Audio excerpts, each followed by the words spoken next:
மதுரை மாவட்டத்தில் 10 தொகுதி இருக்குங்க. இந்த 10 தொகுதியில் மாநகர் மாவட்ட கழகத்தில் 4 தொகுதி இருக்கு. இந்த 4 தொகுதியுமே நகர்ப்புறங்கள், மாநகராட்சி பகுதிகள். இந்த மாநகராட்சி பகுதியில் போடப்பட்டிருக்க பிஎல்ஓக்கள், அதாவது வாக்குச்சாவடி நிலைய அலுவலர், அவங்க என்னன்னா ஒரு சில பிஎல்ஓக்கள் அதுல ஒரு 40% பிஎல்ஓக்கள் அந்த தகுதியை இல்லாதவங்களாக இருக்காங்க. அவங்களுக்கு விவரமே தெரியல. யாருன்னா தூய்மை பணியாளர்கள், மாநகராட்சியில் பணியாற்ற தூய்மை பணியாளர்கள், சில படிக்காதவங்க இருக்காங்க. இன்னொன்னு அங்கன்வாடி மையத்தில் பணியாற்ற ஆயாக்கள், இவங்கள போட்டிருக்காங்க. இதுலயும் பிஎல்ஓக்கள் என்னன்னா, நாங்க பல தடவை நான் மாவட்ட ஆட்சித்தலைவர்கிட்ட பல முறை நான் கள ஆய்வு, எல்லா வார்டு எல்லா பகுதிக்கும் நான் எல்லா முகாம்களுக்கும் எங்களுடைய தொகுதியுடைய பொறுப்பாளர்களுடைய அவங்கள கூட்டிட்டு எல்லா இதுக்கும் போறோம், டெய்லி போறோம். இது நடந்ததுல இருந்து பாத்தீங்கன்னா, நம்முடைய தேர்தல் ஆணையம் என்னைக்கு அறிவித்ததோ அன்னையிலிருந்து இந்த முகாம்களில் நாங்க முகாம் அமைத்த நாளில இருந்து நாங்க போயிட்டு இருக்கோம். அண்ணா திராவிட முன்னேற்ற கழகத்தின் சார்பாக மாநகர் மாவட்டம் எங்க பிஎல்ஏ தூக்கல் முறையாக இவங்க கார்டே கொடுக்கல. நாங்க கொடுத்து 1 வாரம் 10 நாள் காத்துக்கிட்டு இருந்தோம்.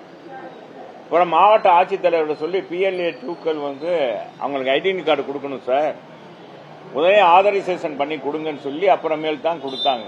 சார் கோச்சுக்கிறாங்க, அந்த செக்ஷன்ல போதுமான ஆள் இல்லை, அதனாலதான் காலதாமதம் ஆயிடுச்சு. அங்கங்க இஆர்ஓக்கள் போட்டு கொடுக்க சொல்லியிருக்கோம் அப்படின்னு இஆர்ஓக்கள் போட்டு கொடுத்தாங்க.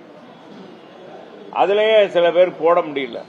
அப்ப நாங்க சொன்னோம், இதுலயே எங்களுடைய கழக பொதுச் செயலாளர், முன்னாள் முதலமைச்சர், வருங்கால தமிழகத்துடைய முதலமைச்சரும் மாண்புமிகு எதிர்க்கட்சி தலைவர் புரட்சி தமிழர் எடப்பாடியார் வழிகாட்டுதலின்படி இந்த பிஎல்ஏ டூக்கள் சரியாக அவங்க பணியாற்றலைன்னா அவங்க உடனடியாக நீங்க கள ஆய்வு பண்ணி அவங்களுக்கு பதில் வேற யாரையாச்சும் எழுதி கொடுங்க. முறையாக தேர்தல் ஆணையம் கொடுத்திருக்கு, அது முறையாக அவங்க என்னென்ன கேட்கிறாங்களோ அந்த அத்தாட்சியோடு சான்றிதழோடு கொடுங்க அப்படின்னு சொன்னாங்க. அப்புறம் நான் மாவட்ட ஆட்சித்தலைவர்கிட்ட சொன்னேன், உடனடியாக அதுக்கெல்லாம் வழிவகை செஞ்சாங்க. நாங்க எப்படி பிஎல்ஏ தூக்கல் எப்படி முறையாக எங்க அலுவலர் இருக்கணும்னு நினைச்சோமோ அது மாதிரி மாவட்ட நிர்வாகம் நினைக்க மாட்டேன்றது. அப்போ இன்னைக்கு ஒரு நாள் வர்றாரு, நாளைக்கு எங்களுக்கு இது ஆர்வமே இல்லைன்ட்டு சில பேர் போயிடுறாங்க. போகிறதுனால அங்கங்க ஆயாக்களை போட்டு நாங்க எங்கத்த போய் கொடுங்க சொல்றது, ஆயாக்களை போடுறது, தூய்மை பணியாளர்களை போடுறது, அவங்களுக்கு எதுவுமே தெரியல. நாங்க போனா கேட்டா எங்க ஆட்கள் தான் கூட்டிட்டு போய் காமிக்கிறாங்க, வச்சுறாங்க, முகாமில் உட்கார்ந்து இருக்காங்க.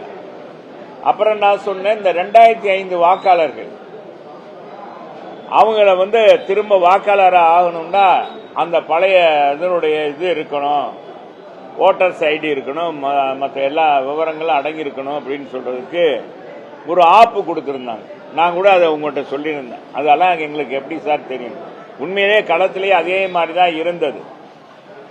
அதன் அடிப்படையில் நாங்க சொன்னோம், இது இவங்கனால பண்ண முடியல, எங்களுக்கும் அது எங்க பிஎல்ஏ கட்டுவோம் அதை டவுன்லோட் பண்ண முடியல, சர்வர் சரியா ஒர்க் ஆக மாட்டேன், ஒரே நேரத்தில் எல்லாம் ஜாம் ஆயிருது, அதனால எங்களுக்கு சிரமம் இருக்குன்னு சொன்னோம்.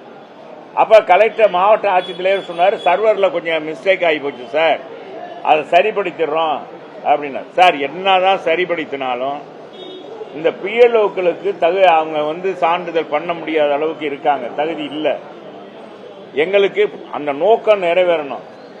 தேர்தல் ஆணையம் என்ன நினைக்குதுன்னா 100% வாக்காளர்கள், திருத்தப்பட்ட வாக்காளர், உண்மையான வாக்காளர்கள் யாரும் விடுபட்டக்கூடாது. அதே நேரத்தில் இறந்த வாக்காளர்கள், இடமாற்றம் பண்ணப்பட்டவங்க, டபுள் என்ட்ரி 2 முறை வாக்காளராக பதியப்பட்டது காலங்காலமாக இருக்கிறவங்க இருக்கக்கூடாதுன்னு சொல்லி அவங்க வழிகாட்டுதல் கொடுத்திருக்காங்க. அது இடம்பெறக்கூடாதுன்னு தான் எங்களுடைய நோக்கமும்.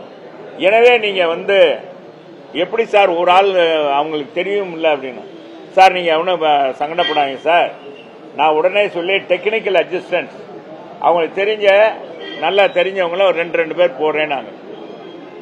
நானும் போட்ட பிறகு போய் பார்க்கிறேன், நிறைய பகுதியில் 40% இடங்கள்ல போதுமான ஆட்கள் இல்லை. போடப்பட்டாலும் எங்களுக்கு அதை பற்றியே தெரியாதுங்க.